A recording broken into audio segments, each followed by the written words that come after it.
Hi, I'm Richie Blanco, and this is Crash Course World History, and today we'll be talking about Pirates of the Caribbean. The chest! Hand it over! I can take it free, mate. My freedom was forfeit long ago.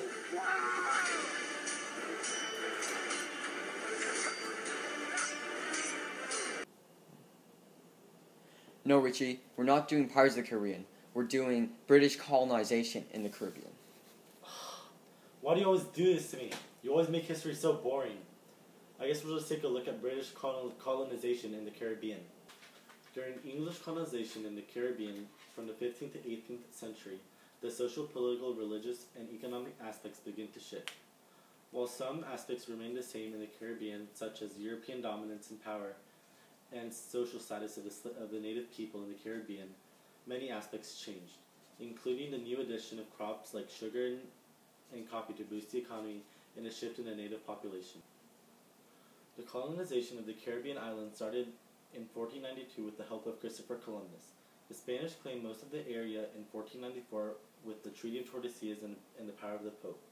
Despite this, the English and Dutch were able to start colonizing the islands due to the decline in Spanish power in Europe. Many of the colonists that had settled in the Caribbean islands were Protestants or Puritans. Protestants were people of the Christian faith but separated from the Roman Catholic Church when King Henry VIII wanted to divorce his wife. Needless to say, that didn't turn out so well. The Puritans were a group of religious refugees who wanted change in the Church of England but felt it was far too worth to be saving from. Like all of the European colonists, the Europeans wanted to force Christianity onto the natives, but in these European colonies it was Protestant rather than Catholic. With the start of sugar plantations in nearby Brazil, the Caribbean economy became a plantation economy as well, almost completely based on the growth and sale of this new crop brought to the Caribbean, sugar and later on coffee. The English forced the native population into slavery to work the crops. Soon after, the natives died out of disease brought from the Europeans such as smallpox and measles, as well as harsh working conditions and overworking. In their place, Africans were brought. They were perfect to be new slaves on the island because they were resistant to many European diseases.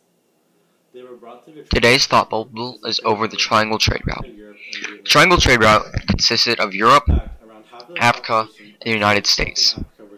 So, first of all, it would go from Europe to Africa. Europe would trade things like guns, alcohol such as rum, and textiles and cloths. All these would go to Africa. One of the major areas that it went to was Luanda, where they would trade for slaves. All these slaves would then be shipped on a boat to the New World. Luanda was only one of the areas inside Africa that Europe traded with. However, there were a lot of other countries along the coast that Europe did trade with. All these slaves would then go to the New World.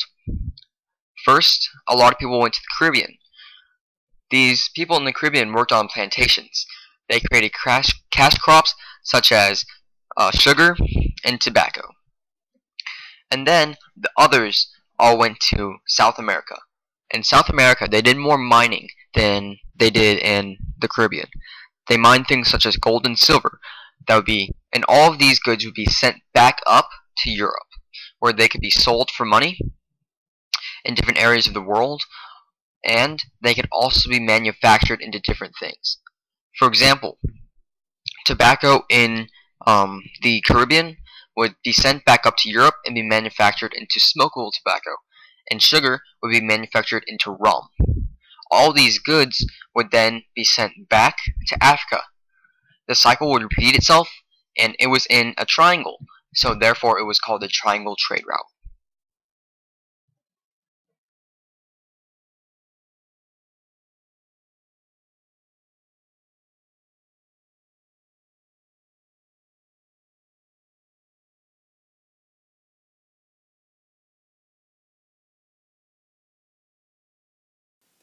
Another continuity is the economic system of mercantilism in the British colonies. This limited the colonies to trading only with Britain, so only Britain could benefit from the colonial prosperity. This would eventually lead to the American Revolution in the 13 colonies, but that's for a whole nother crash course. Later in the 17th century and the early 18th century, we see the emergence of pirates. But now let's go to our other world history aficionado, Derek Zhao. Gosh, Richie, we've worked for around 8 minutes together, and you can't even pronounce my name properly? Well, you know, you would be able to pronounce my name properly. Unless, of course, you were the Mongols. Do-do-do-do-do. In the Gulf of Mexico, European settlers started to attack Spanish ships called galleons. These galleons had all the treasure the Spanish had acquired from the Americas. Instead of allowing all this treasure and capital into the Spanish economy, the Europeans took all of this and increased their own economy with it. This angered the Spanish, and then the Spanish started to retaliate by actually attacking all the European settlements in the Caribbean. In response, England funded people to actually destroy and attack Spanish ships. Eventually, this fighting just led to more and more fighting until a treaty happened between England and Spain, and they eventually became allies. This meant that the piracy ended, or did it? So a lot of people had already invested into the life of pirating. They already had, for example, secret bases around the Caribbean. So a bunch of people didn't side with England and Spain in this idea about the non-pirating, or non-piracy, and instead they became their own little band, or the Pirates of the Caribbean. So they had their golden age until around the 18th century, where the royal governor of the Bahamas, Woodes Roger, led an intense crackdown against them. And now for the secret compartment, featuring our other world history aficionado, Matthieu I don't know, 1 second.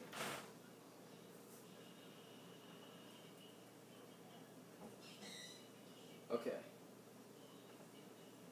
It looks like the coat pony?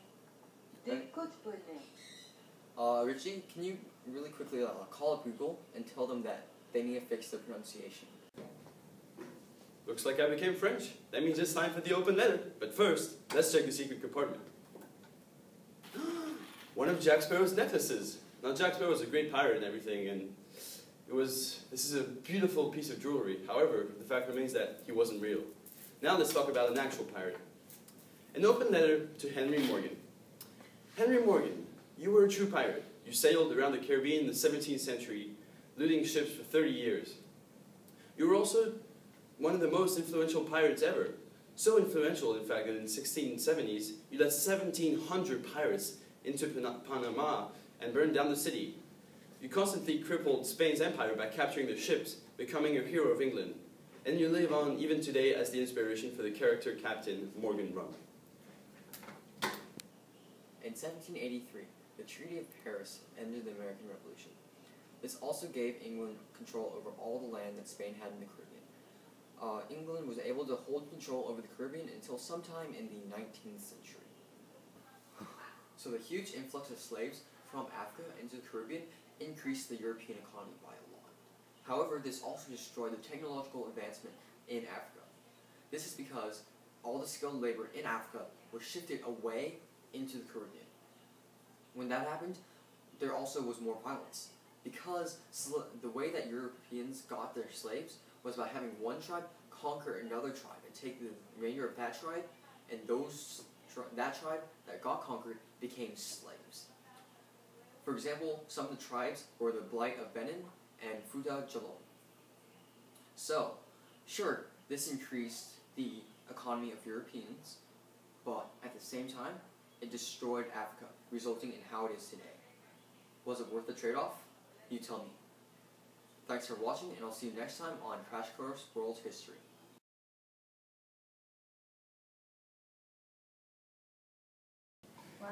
You have to admit, I look pretty good on camera.